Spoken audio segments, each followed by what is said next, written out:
Our next session is with Stephania Varalli, strategic storytelling. Stephania and I are lifelong friends. Full disclosure, we went to high school together, we grew up together, and it's really cool because we've done a lot of business together too. Stephania is no stranger to digital experiences. We first got to work together with sweetspot.ca. Sweetspot.ca was a lifestyle brand, content brand, focused on a female women audience, and built up several properties and sold to Rogers. So was successfully built up that digital property and sold the business. So she said, I'll do it again. And has, in more recent times, in the past, what, was 2 years ago? 2 years ago, exited from running Women of Influence, where she also took over there, scaled that up, added a lot more structure and value, and was able to sell that business as well. So we're very grateful. She had no choice but to accept my invitation to talk to us about sort of what she's learned, having gone through all of that, and from a lot of the other work that she has done, now speaking and coaching, a lot of the large financial institutions in Canada, Fortune 500s, and so we're very grateful for her time and her contribution to our program today. So over to you, Stephania. Thank you. Okay, mic's on, everyone can hear me. I want to start with an apology. If anyone is expecting me to talk to you about how to write a good hook, or the hero's journey, or narrative arcs, or anything like that, this is not that kind of stories. Those are great stories, but not all great stories are strategic stories. So strategic storytelling is specifically about how you can tell a story that is actually going to convince someone to do something, to think something, to say, I'm on board with your brand. And strategy, by definition, is a long-term play.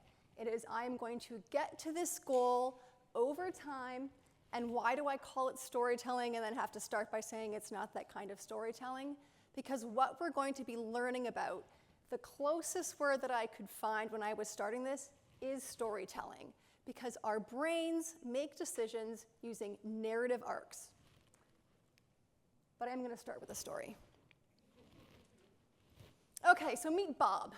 Bob is our B2B buyer. Some of you in this room are Bob, based on some of the questions that I heard. Some of you in this room have to sell to Bob. So Bob is going to start his journey of buying something for his company.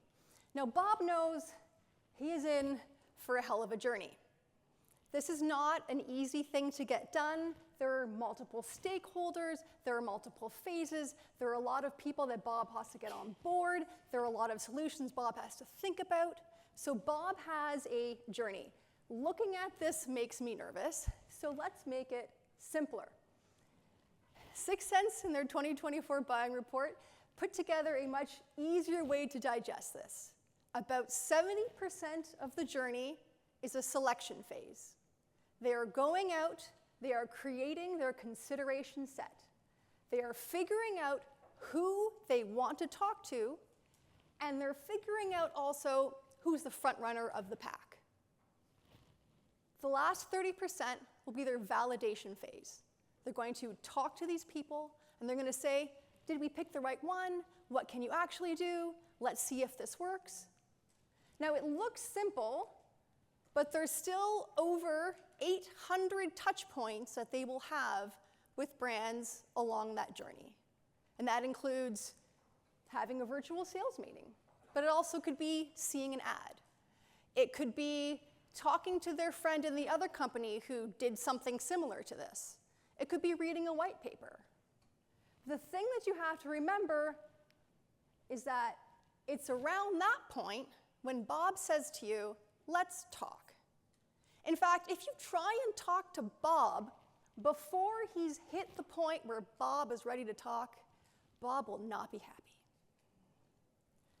The way they put it in the report, you cannot shout your way into pole position. When Bob is ready to talk, when he's gone through all his touch points, he will come around and say, let's see who the winner is. So how does Bob figure out who's in the consideration set? How does Bob pick his winner? Well, Bob is an anthropomorphized version of all buyers, so he is probably not, I changed his name from Pat to Bob. He is probably not going to be able to differentiate based on business value. In fact, only 14% of buyers can look out into the vast sea of options and see a logical business reason why they should pick that organization, and even if they do, will pay a premium for it. So what is he actually making his decision on? Well, if Bob sees some personal value, meaning it will help with his rep in the organization, or he can feel confident that he's not going to get fired for it, he is 71% more likely to purchase that solution. In fact, he is really willing to pay more money for those personal reasons over the logical business reasons. But Bob's not going to say that. In fact, if you ask Bob, why did you make this decision? Why did you pick this company? He is going to give you an answer that sounds very reasonable, like price. But if someone were to go back and ask all the Bobs, okay, rank these 40 reasons why businesses can deliver value. And then we're going to correlate that to the net promoter score to see who you're actually saying is a good company. This is what the data will show about Bob. Bob wants good quality. He wants expertise. He wants responsiveness. That all makes sense. Hope. Does anybody have hope on their list of things that they generally put on their one-pager? Cultural fit. I like you. You seem nice. Where's price? Price would be dangling somewhere over the street because it's in the 27th position of how the Bobs, who said they bought on price, actually talked about the companies and said, I would recommend you based on the rankings. Okay, big reveal. Who does Bob pick then, if this is how he's doing it? Well, as it turns out, Bob is just going to pick the front runner that he got to 80% of the time. See, he did all of the work before he talked to you, and he had someone in mind. And then the 30% validation phase, a lot of the times, was just Bob making sure that Bob felt good about doing what Bob wanted to do. I know this is a terrible story. It's a terrible story for the people who are the Bobs going, oh, is that really how this works? It's a terrible story for the people who are trying to sell the Bob going, like, how can I be a part of this equation? Bob isn't even talking to me yet. Bob's just going everywhere getting all the information he wants. What does that mean if you're trying to talk to Bob and sell him something? So the answer to why did Bob do this and what does that mean for you as a marketer is entirely in the same place. It is how Bob actually makes decisions. How does Bob get convinced? Three-step process, any decision. You have to classify, you have to evaluate, and you have to validate. If we translate that into goals, I need to get to clarity, I need to get to some sort of connection, and I need to get to a point of confidence. This all sounds really reasonable, right? This sounds like a very normal, logical way of solving a problem. I know what this is and what I should do, and I feel good about it. So how does that translate back to Bob, who seems to be making decisions that aren't necessarily what would be considered rational or logical? Well, because our brain knows it cannot make every single decision perfectly. We don't have the time. If you imagined going back to prehistoric times, any human that walked out and went, "Is this thing going to eat me? Let me sit down and try and figure that out," they would have been eaten. So our brain has evolved a way to make this process far more efficient. What it likes to do to construct this story is to use one of two modes of thinking. Now, have any of you read or heard of the book Thinking Fast and Slow? Okay. So this is a model that comes from that book. It's by a behavioral scientist named Daniel Kahneman. Kahneman was the first behavioral scientist to actually win a Nobel Prize in economics because he's essentially the father of behavioral economics. He was one of the reasons why we stopped thinking of people as entirely rational actors and understanding that we are human beings making decisions. This is a very simple version of how the brain works. I don't want you to think of it like you have one half and the other half, even though my picture is going to make you think that. It really is you have two ways of solving the problem, two modes of thought. The first one is very fast. It is essentially going into your brain and saying, what do I already know? Which is my instincts, my emotions, and my experience. The second mode is quite slow. If we get to the process of I need to be able to have some clarity, make the connections, and get to confidence, and we fail at one of the first two steps, if you cannot classify it, then system 2 will show up and do some work. Info gather, add logic, add reason. If you fail at the second step, connection, I don't know what this means I should do with it. I understand it, but I can't tie it back through pattern matching to how I should now behave in this moment, then system 2 will get fired up. It will also get fired up if we have a real high stakes decision. Now that would lead us to think that maybe Bob, who is doing a big B2B buying purchase, would be firing up system 2. But here is what you have to understand. While system 1 is happy to find the easiest plausible story, like, yeah, I think that looks like a bowl of pasta, I like pasta, I'm going to eat it. Carry on with your day. System 2 is working hard to construct a believable story. Has anyone noticed that correct is not one of the words that I have used here? The last step of getting to confidence is I believe the story.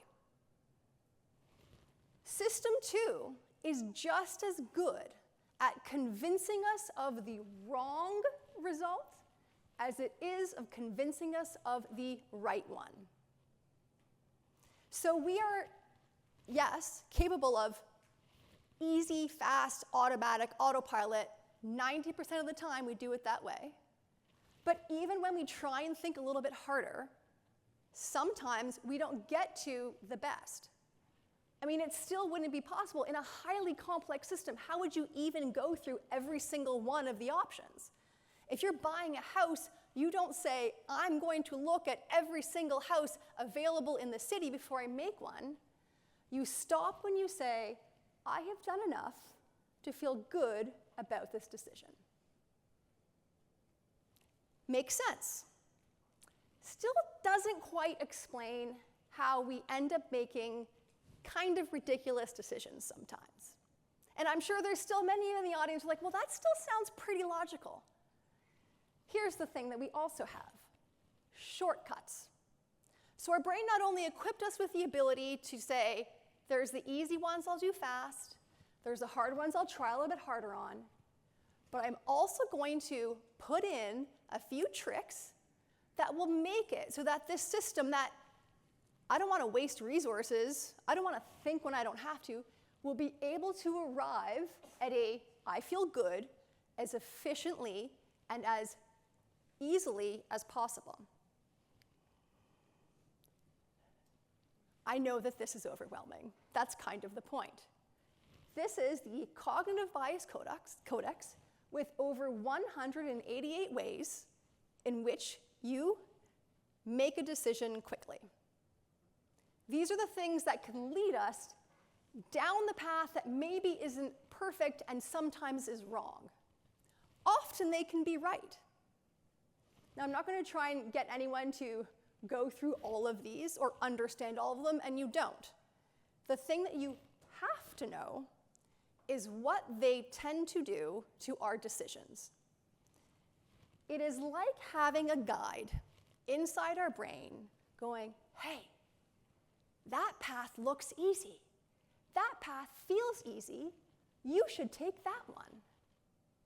And when I say feels easy, I mean they will judge something that sounds pretty or judge something that rhymes as more true than something that they have to parse out the meaning of.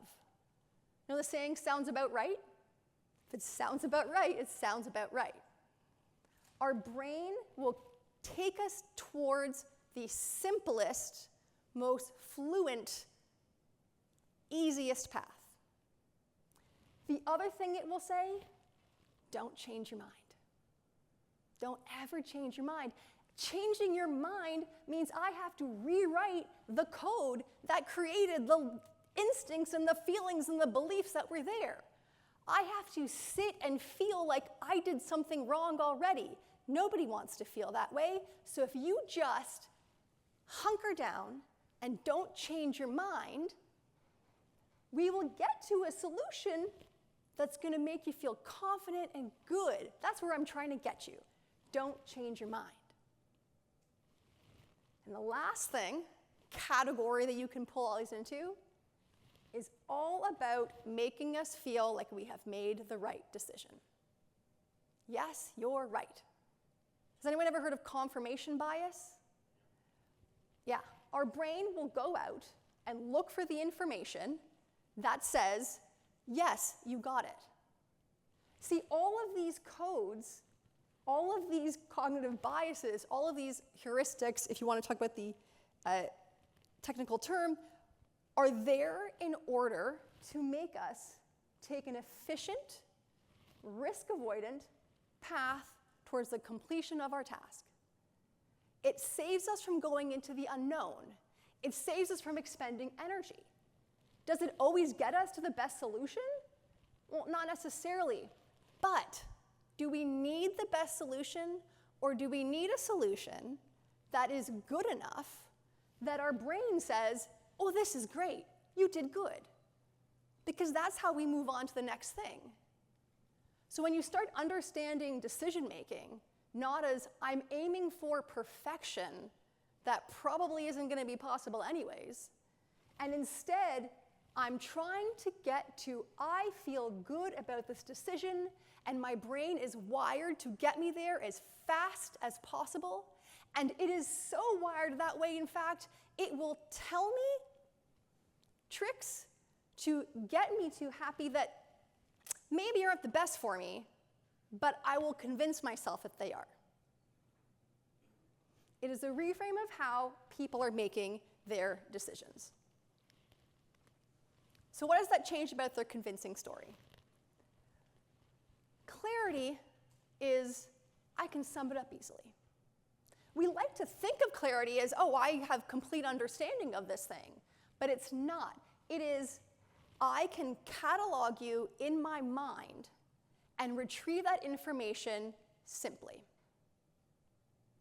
I'll give you an example. If I were to say the word Cybertruck,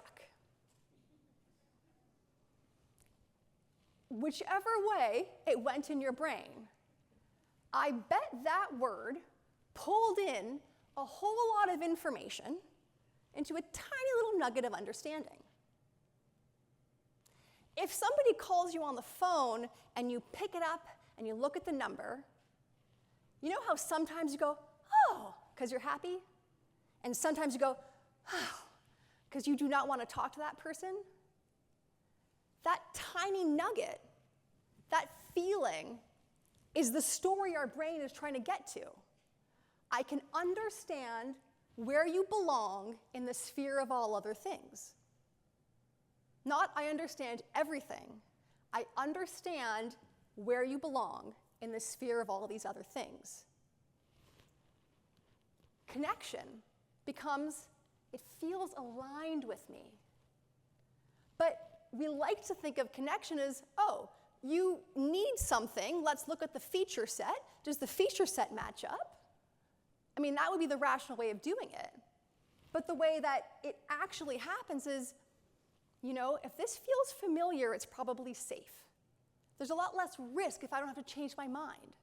If I can just stick with what I know, then this is probably the right solution for me.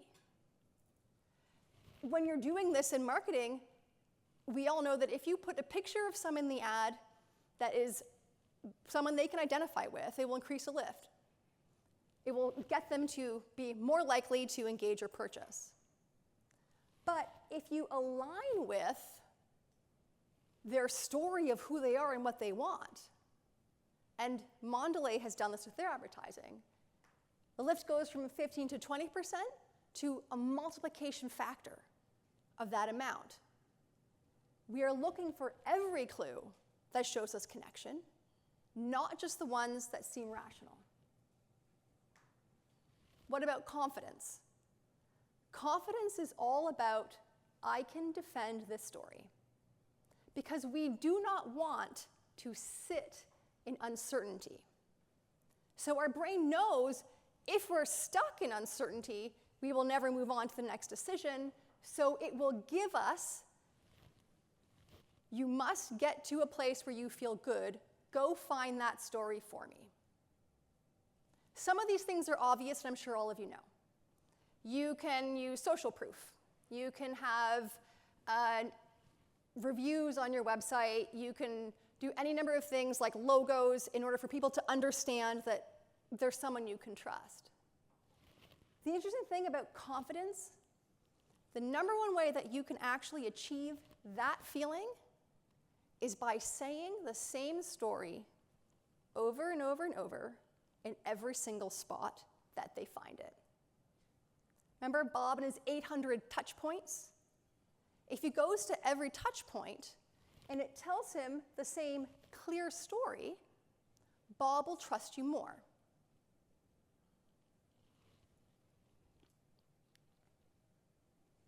So what this actually does is it reframes the role of marketers.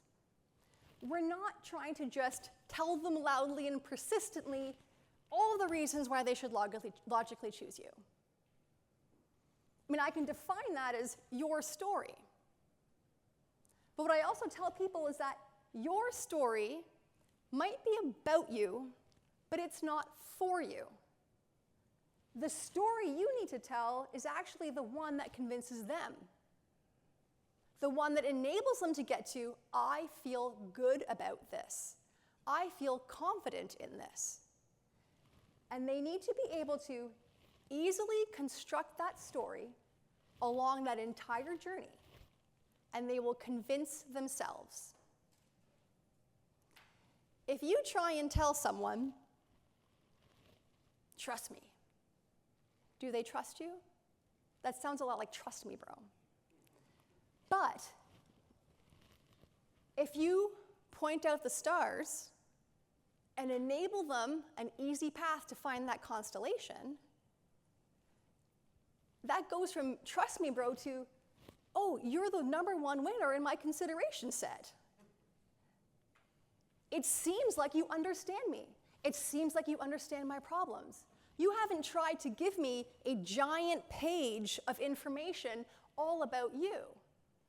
You've enabled me to find the clues along the way at the pace which I am ready, so that when I come to you for that let's talk conversation, I've already got the story in my mind.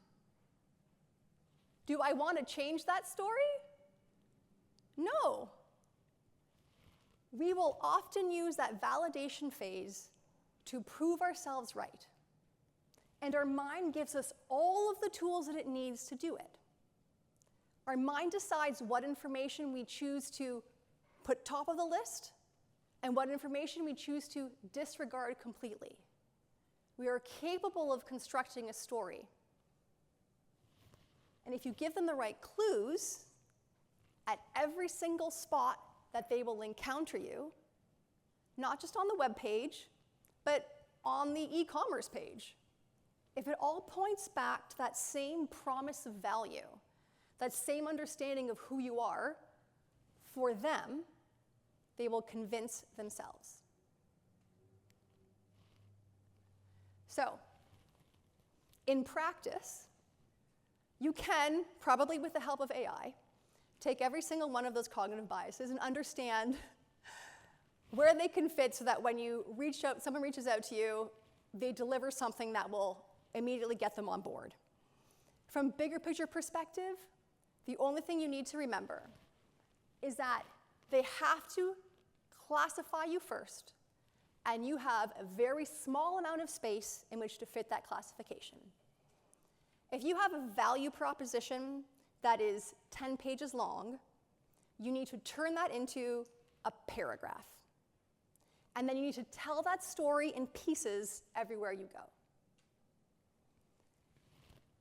If you have not shown them that you are a fit, then you will be easily knocked out of that consideration set. And then all of the rest of your job is proving to them that they can trust you.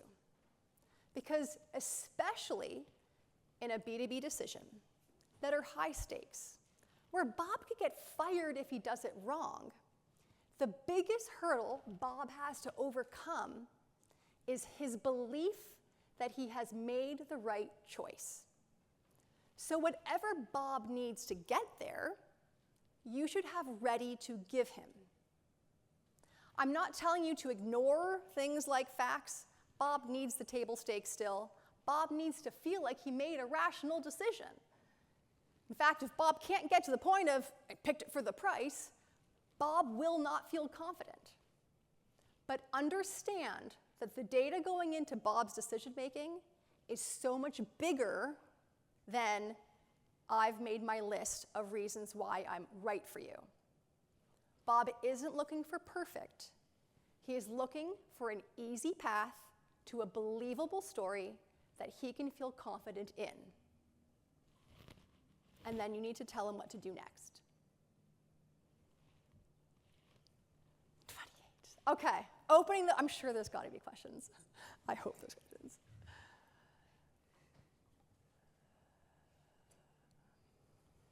Thank you very much for this presentation. I think that storytelling is a very underappreciated element of marketing. And I think I see that a lot in a lot of the marketing efforts that I've done in a variety of different jobs. Now, that said, how do you, if you buy into the idea of storytelling and trying to convey that throughout your marketing, how do you bring others internally on board with that? What's the meta story you can sell internally within your company to get them to buy into this? Because a lot of the time, there's a focus on, it's less about the customer and less about telling a story to them and more about, here is a list of features, or we've increased the power of the thing by 10%, or it weighs 5% less, or we have a financing offer so it'll be slightly cheaper, or so on. But those are facts, numbers, and stats, and less about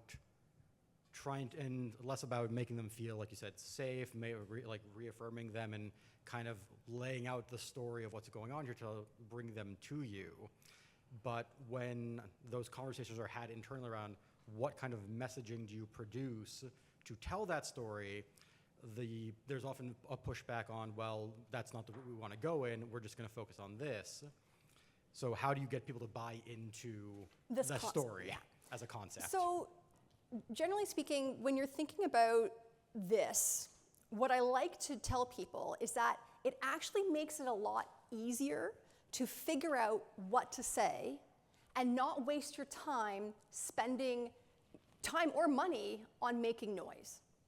If you think of the value story as, I'm just going to think about my customer, and I'm going to figure out everything that they care about. Not just the features they need, but who they are, what they want, what they're worried about, with respect to my solution. And then you build your value story, how I'm helping you, how you can trust me. What are my top 3 points boiled down, the buckets? You are then able to say, my only job is to tell that story. And if you are telling something outside of that bucket, you're making noise. So it's actually a more efficient use of your resources to go, I'm just going to figure out the thing they want to hear and ensure that when I'm talking to them, not you're forgetting the features or the table stakes, we need them to feel confident, but I am going to target my efforts to telling that story. What's aligned with that story? It's no longer a conversation of, oh, we should be on TikTok, or I should spend millions to go viral, or I should do this. It's tell your story. Does your story make sense in that space? Does your story actually come out clearly, or are you just trying to be the loudest duck? When you're thinking about value proposition, and I came from a traditional marketing background, UVP was the thing you had to figure out. Unique was the only thing that mattered. But in this reorientation, the thing that makes you unique might not be the thing that they really care about. You don't need to define your uniqueness on, oh, this is the thing that I do differently than everyone else. You need to define your uniqueness as, we're going to figure out, when they're figuring out all the people they want to talk to, why me? Why am I different in their consideration set, but still in a way that speaks to them? Because a value proposition that is somewhere out in left field and that isn't in their thing of what I really want, need, fear, is again a pile of noise. It is trying to get them to find your story in a room full of toddlers with pans. It's an inefficient way to do it. I like that. Don't worry as much about being unique in the world as opposed to being unique in the consideration set. So you're just trying to differentiate, or you're trying to stand out within your close neighbors, within your immediate competitors. Any other questions? I have one. Scott, back here. Back here, go ahead. Excellent presentation, Stephania. I've got like 5 questions, but the one I'll do is, I'm actually thinking about this as a buyer, right? The opposite side of the table, and even as a leader and making better decisions. Can you, I also grew up in agency, spent a lot of time there, so thinking about how I made decisions in that context. So I guess my question is, can you train your brain a little bit, knowing some of these default modes that you go into in order to make better decisions? And related to that, once you get into a group context where there's 5 Bobs, how does that dynamic change? Because maybe each person has a different story that they want to hear. So I threw 2 questions into one. Yeah, okay, so the first one, can you train your brain? So you can try and be more mindful. Going into that system 2 setting, you can make slightly better decisions.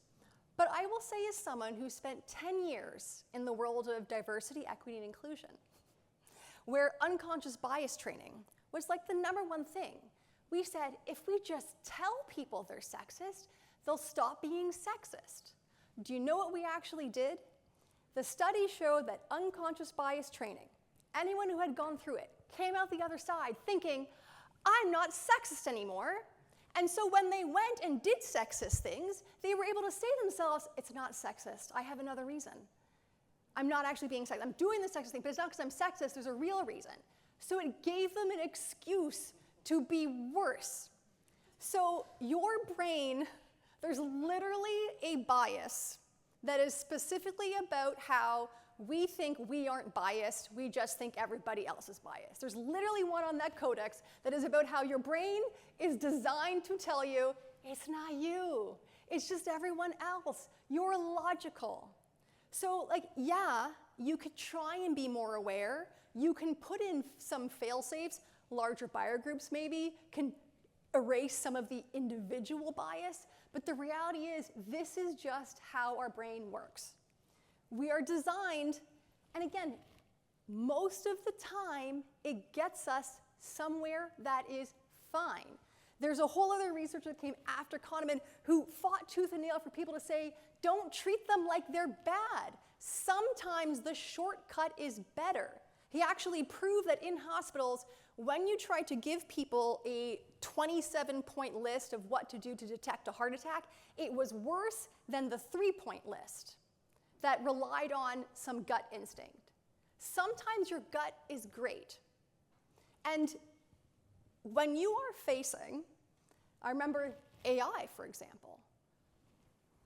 15 years ago, 150 solutions. Today, over 15,000. If you tried to understand every single one, your brain would explode. So looking for the one in an efficient way that does consider some of the important rational arguments, but some of the personal ones too, will still get you to a place that's probably great. So find a trusted guide like Scott and he'll do the work for you. I mean, it really does become, we are now so overloaded with information that if you can act as that person that just gives some ease and clarity to this massive landscape, you are the one they will be drawn to. Like, business purchases in the 90s was nobody ever gets fired for buying IBM. Business purchases today are, if I buy the wrong kind of car, then on social media, I'm gonna get burned for it, and then that, like, there is so much more information we have to consider. So instead of trying to think of every single index, go, I have a clear and easy story. I have a story that is so far aligned with you, I'm not just mirroring you, I'm in your group. Clearly, I understand you. And they will get to that place of confidence quick. Quick. In fact, System 1, if it finds a fluent, cohesive story, we will make enormous decisions entirely based on System 1. Entirely based on gut. If you need a case in point, does anybody know Sam Bankman-Fried? Yeah, okay. This isn't really a great example because, as it turns out, he's in jail. But Sam Bankman-Fried raised nearly $2 billion. The vast majority of that came from Sequoia Partners. He did that in one Zoom meeting in which he was playing League of Legends.